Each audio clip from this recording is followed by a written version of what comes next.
नमस्कार दोस्तों, आपका हमारे अच्छे सृष्टि क्लासेस में स्वागत है। आज हम लोग पॉलिटिक्स संबंधित क्वेश्चन लेके आए हैं। भारत का संवैधानिक विकास कैसे कैसे होता है, इसमें भारत का और ब्रिटिश का दोनों का मिला करके बनाया जाता है और उसी पर आज हम लोग पढ़ते हैं।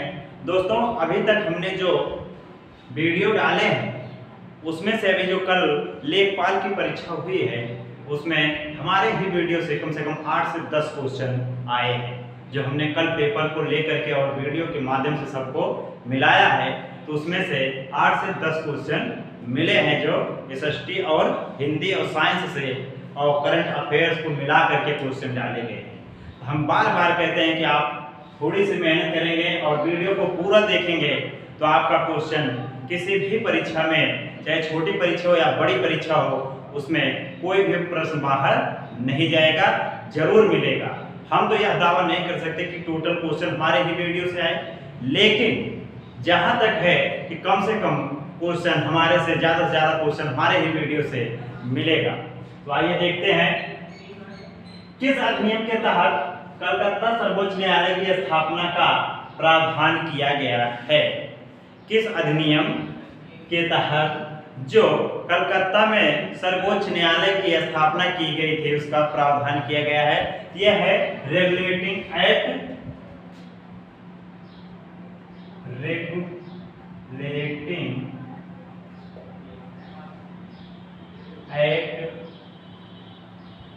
1773 के तहत।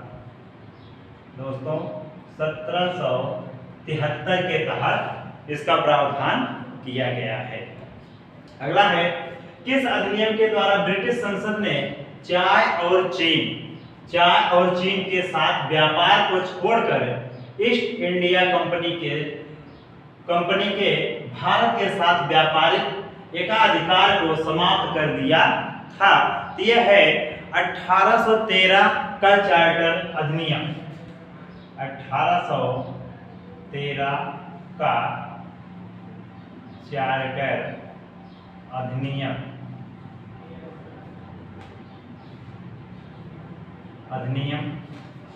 दोस्तों, यहां शब्द आया चाय और चीन। ये बहुत बार कंफ्यूजन करता है कि चाय और चीन यह कैसे हो गया, चाय के साथ चीनी होना चाहिए, लेकिन यह ऐसा नहीं है।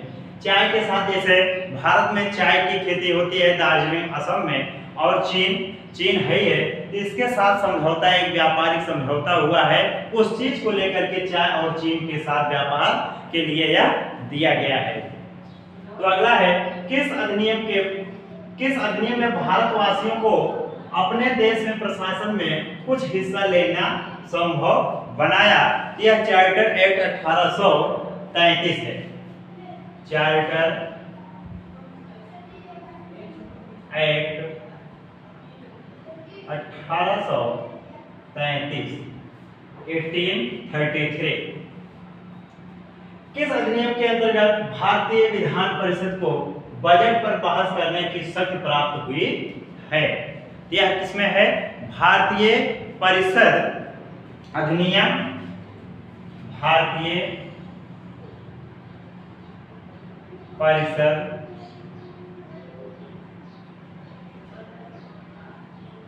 अधिनियम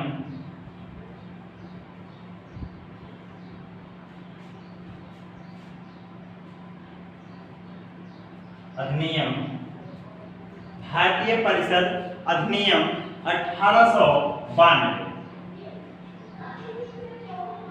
1892। किस एक अधिनियम द्वारा भारत में संघीय न्यायालय की स्थापना की गई थी? किस एक अधिनियम के द्वारा संघीय न्यायालय की स्थापना की गई थी? यह है भारत सरकार अधिनियम। भारत सरकार अधिनियम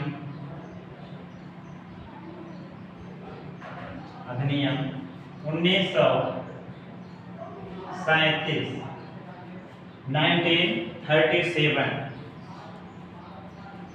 भारत का संघीय न्यायालय किस वर्ष स्थापित हुआ था? भारत का संघीय न्यायालय किस वर्ष स्थापित हुआ था? यह हुआ था 1937, वही 1937 1937। केंद्र द्वैध शासन किस अधिनियम के द्वारा स्थापित किया गया? केंद्र में जो द्वैध शासन था वो किस अधिनियम के द्वारा स्थापित किया गया था दोस्तों? तो वह किया गया था भारत सरकार अधिनियम, भारत सरकार अधिनियम 1935 किस अधिनियम ने केंद्र में द्वैध शासन प्रणाली को स्थापित किया? केवल क्वेश्चन को घुमाया दोस्तों, यह भी वही है भारत शासन अधिनियम, भारत शासन अधिनियम 1935। बस केवल आंसर में या सरकार दिया यहाँ शासन दे दिया, बाकी कुछ परिवर्तन नहीं है। भारतीय विधान पालिका प्रथम बार द्विसदनीय बनाई गई, ये कब बनाई गई थी? 1919 के भारत सरकार अधिनियम द्वारा। 1919 के भारत सरकार अधिनियम द्वारा। केंद्र में कौन सा एक्ट द्विसदनीय विधायिका लाया? केंद्र में कौन सा एक्ट द्विसदनीय विधायिका लाया है? यह 1919 का एक्ट है, 1919 का एक्ट। राष्ट्रपति की अध्यादेश निर्गत करने की शर्त प्रेरित है। राष्ट्रपति को जो अध्यादेश है उसको निर्गत करने की शर्त किसमें निहित है या प्रेरित है? वो भारत सरकार अधिनियम 1935। भारत सरकार अधिनियम 1935 किस अधिनियम द्वारा संवैधानिक निरंकुशता का सिद्धांत प्रवृत्त किया गया है? या किसमें किया गया है? 1935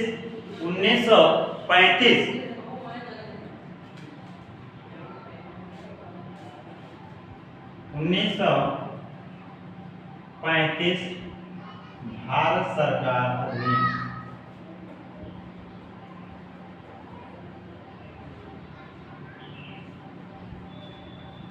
भारत सरकार अधिनियम। भारत के संविधान में केंद्र और राज्यों के बीच किया गया शक्तियों का विभाजन किस योजना पर आधारित है? ये किस योजना पर आधारित है? भारत सरकार अधिनियम 1935। भारत सरकार अधिनियम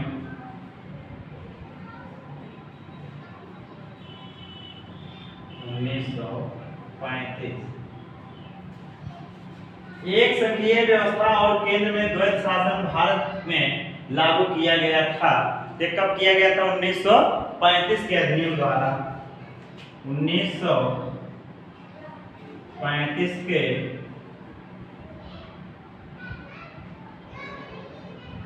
अधिनियम द्वारा। अखिल भारतीय महासंघ स्थापित करने का प्रावधान शामिल किया गया था। किसमें शामिल किया गया था? अखिल भारतीय महासंघ भारत सरकार अधिनियम 1935। भारत सरकार अधिनियम 1935 किस एक अधिनियम ने भारत में संघीय शासन की व्यवस्था दी थी? किस एक अधिनियम ने भारत में संघीय शासन की व्यवस्था दी थी? ये है भारत सरकार अधिनियम 1935। भारत सरकार अधिनियम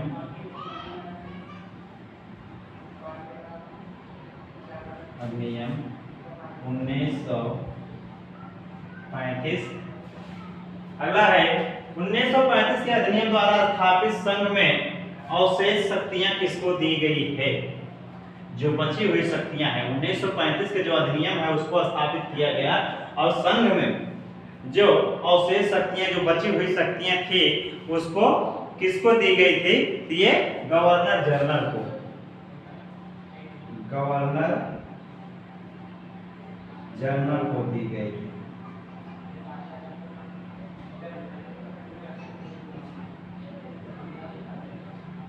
गवर्नर जनरल को। अगला है कौन सा एक भारत शासन अधिनियम 1935 में स्वीकार किया हुआ महत्वपूर्ण अवयव नहीं है?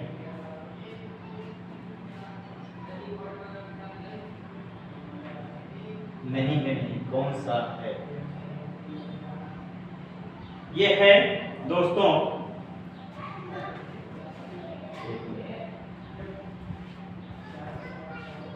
अवयव है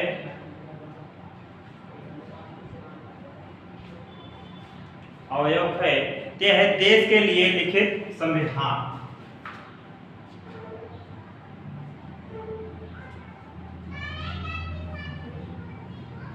लिखित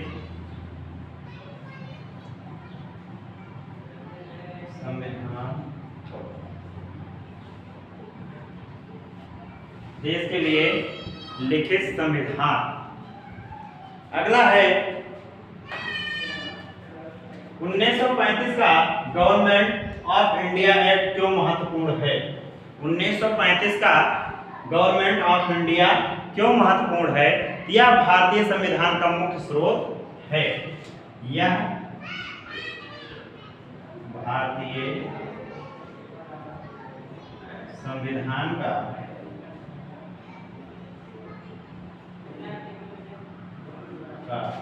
मुख्य स्रोत है।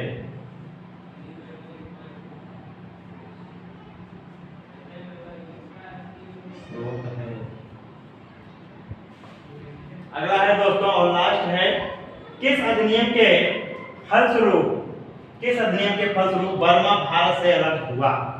किस अधिनियम के फलस्वरूप बर्मा भारत से अलग हुआ? तो government of India act, government